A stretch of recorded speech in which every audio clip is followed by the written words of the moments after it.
ሀይሚ እንደዚህ ለመሆኗ በነገራችን ላይ ማለት ነው ተጠያቂ ነሽ። እዩ አይደለም እዩ ቀርቶ ቡራ ራሱ ተጠያቂ ነህ አንተ ራስህ ማለት ነው። ማግኘት የሌለብህን ሰው ለምን ታገኛለህ? አሁንስ ደስ አለሽ? ተደሰትሽ?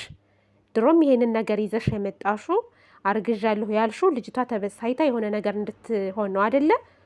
እስኪ አንድ ነገር ብትሆን ቤተሰቦቿ የሚለቁሽ ይመስልሻል? በጣም ነው የሚያሳዝነው። ግን ሰው ምን አይነት ተንኮል ነው? የተንኮል ጥግ። በዛ ላይ ደግሞ እንግዲህ አይኗን ፍጥጥ አድርጋ ሆስፒታል ድረስ ሄዳለች። ሀይሚዬ እንደው ምህረቱን ይላክልሽ፣ ወደ ራስሽ ተመልሰሽ እንደው ለማየት ያብቃን። እኔ እሱን ነው የምፈልገው። በመጀመሪያ ሀይሚዬ እንደው ወደ ራሷ ትመለስ፣ ትንቃለን እንጂ ሌላው ሌላ ነው ማለት ነው። እና አንድ ቡራ የተናገረው ነገር አለና ባገኘኋት ጊዜ ምናልባት የሆነ ነገር አድርጋኝ ተኝቼ ከሆነ የሚለው እሱ ራሱ ጥርጣሬ ውስጥ ገብቷል። ቤተሰብ ጥርጣሬ ውስጥ ገብቷል። እኔም የጠረጠርኩት ያ ነው። አንድ ቡራ እያወቀ አያደርግም ይሄንን ነገር። ሁለተኛ ደግሞ ልጅቷ የሆነ መጠጥ ምናምን ውስጥ የሆነ መድኃኒት አድርጋ እንዲተኛ አድርገው ከሆነ ብዬ ሀሳብ ገብቶልኛል በጭንቅላቴ ማለት ነው። ነገር ግን ቡራ ስህተቱ ዛሬም ነገም ቢሆን ይችን ልጅ ለምን ያገኛታል? ትልቁ የቡራ ጥፋት ማግኘቱ ነው። ማግኘቱ ከመጀመሪያም ጀምሮ ህይወትህን እንደምትበጠብጥ በደንብ አድርገህ ታውቃለህ። ደግመህ ደጋግመህ ማግኘት አስፈላጊ ነው ብዬ አላስብም።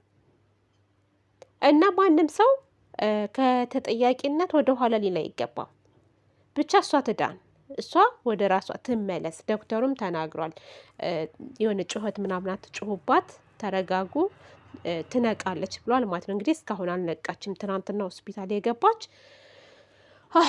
በጣም ነው ብቻ የሚያሳዝነው። በጣም ምን አይነት ጉር ነው? ምን አይነት ስድነት ነው? ይህ ስድነት እኮ ነው። የትም አንዷ ምናለች እዛ እንትን ያለሽን እንትን እቃውን ማለት ስሙን መጥራት አልፈልግም እንጂ ሂጂና ፈልጊ ጠይቂው ብላለች ማለት ነው። እውነቷን ነው፣ እውነቷን ነው። ግን የእሷ የልጅቷ ፍላጎት ይሄ ነው። በቃ እርግጠኛ ነኝ አሁንም ቢሆን አላረገዘችም ይችልች አላረገዘችም። ሀይሚ የሆነ ነገር እንድትሆን ፈልጋ ነው። ልንገራችሁ፣ የእውነት ነው የምላችሁ። እርጉዝ አይደለችም። የሆነ ነገር ሆዷ ውስጥ ጠቅጥቃበታለች እኮ። ባለፈው ስናያት ሆዷ ምንም የሌለው፣ አሁን ሆዷ እንደዚህ ተገፍጥጣ ነው የመጣችው። እርጉዝ አይደለችም። አውቃ ሁለቱን ለማለያየት እያደረገች ነው ያለችው። ቡራ አሁንም ቢሆን መንቀት አለብህ። ይሄ ጥርጣሬ ምናምን ውስጥ አትግባሽ። ጭራሽ ስጠረጥር ሄዳ ከአንዱ አርግዛ ትመጣልህና ማለት ነው። ሄዳ የሽንት ምንድነው መርምራው ምናምን እርጉዝ ነሽ የሚባል ነገር አለ አይደለ? እሱን ይዛ መታ ታሳይሃለች። ስለዚህ በአይምሮ ውስጥ ጥርጣሬ ነገር ምናልባት የሆነ ነገር አድርጋኝ፣ አጠጥታኝ፣ አስክራኝ ከእሷ ጋር ተኝቼ ሆኖ ምናምን የሚለውን ሀሳብ ከጭንቅላት አውጣ። እሷ ፊት ምንም ነገር ማለት የለብህም። ከሌላው እንዳርግዛ መታ አንተ አስረገዝከኝ ብላ ግፍጥ ብትል አንተ ራስክን የሆነ ወዲህ ወዲያ ልትል ነው እንዴ?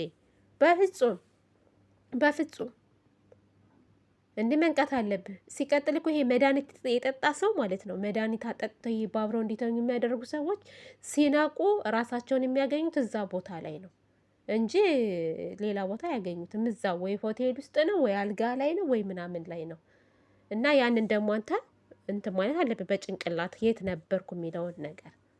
እኔ አሁን ትንሽ የሚያሳስበኝ የሀይሚ ነው። በቃ ሀይሚ ብቻ በሰላም ትነሳ። ሌላው ሌላ ነው፣ ሌላው ሌላ ነው።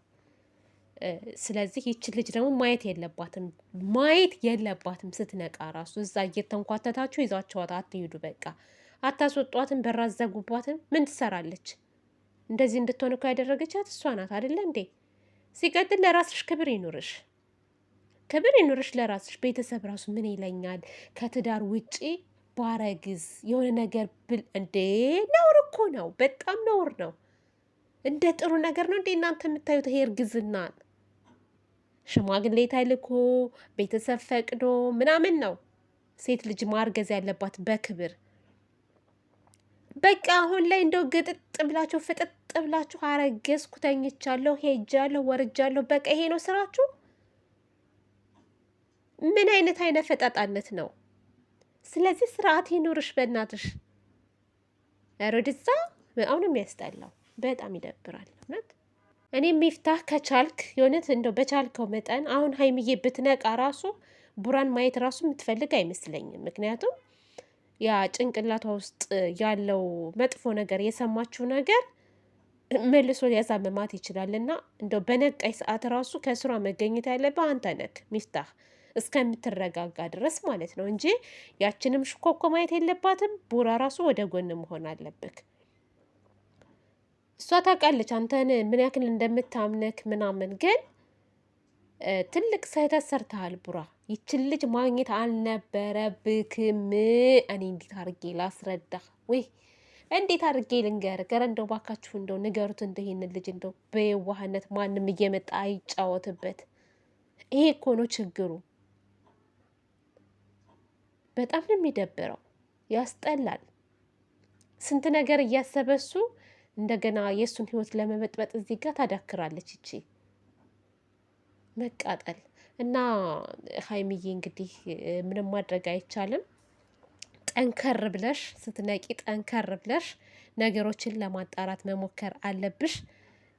ጽኑ መሆን አለብሽ። በብዙ ነገር ላይ መጽናት አለብን። በነገራችን ላይ የእውነት በቃ የሚመጣብንን ነገር መጋፈጥ አለብን። ተጋፍጠሽ ሀይሚዬ ሁሉን ነገር እንደምትወጩ እርግጠኛ ነኝ። ይቺ ልጅ ደግሞ በመጨረሻ ተዋርዳ ነው የምትሄዱ። ተዋርዳ። እኔ ቡራ ከእሷ ጋር አላደረም፣ ልንገራችሁ፣ አላደረምም። መድኃኒትም አልጠጣም፣ አልበላም፣ አላስረገዘምም።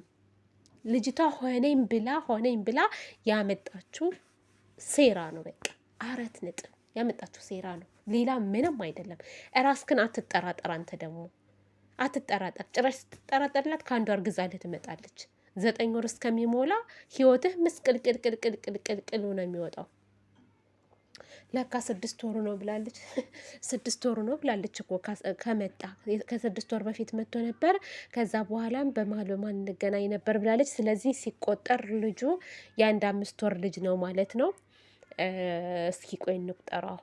6 ወር ከሆነ ከ6 ወር ላይ ተገናኝተሻል። ከዛ በመሀል ላይ መጥቷል ብለሻል። እሺ የዛ ሰዓት ኧረ የማይታሰብ ነገር ባለፈው አንዷ ምናለች፣ ምናልባት ባለፈው ከሀይሚ በተጣላ ሰዓት ከእሷ ጋር ተኝቶ ከሆነም ብላለች። ከሀይሚ እንደተጣላ ጊዜ የት ነበሩ? አዲስ አበባ እኮ ነበሩ አይደል? እንዲ ቡታጅራ ናቸው እንዲ ቤተሰብ።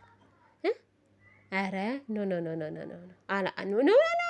አላደረገም። ቡራ አላደረገም። አልቀመሰም፣ ምንም አልቀመሰም። እናንተ ምንም ባልቀመሰው ነገር ኃጢአት ውስጥ አትክተቱኝ። እኔን ራሱ እሺ፣ ኃጢአት ውስጥ አትክተቱኝ። እሱ ምንም አልቀመሰም፣ መድኃኒትም አላበላችሁም።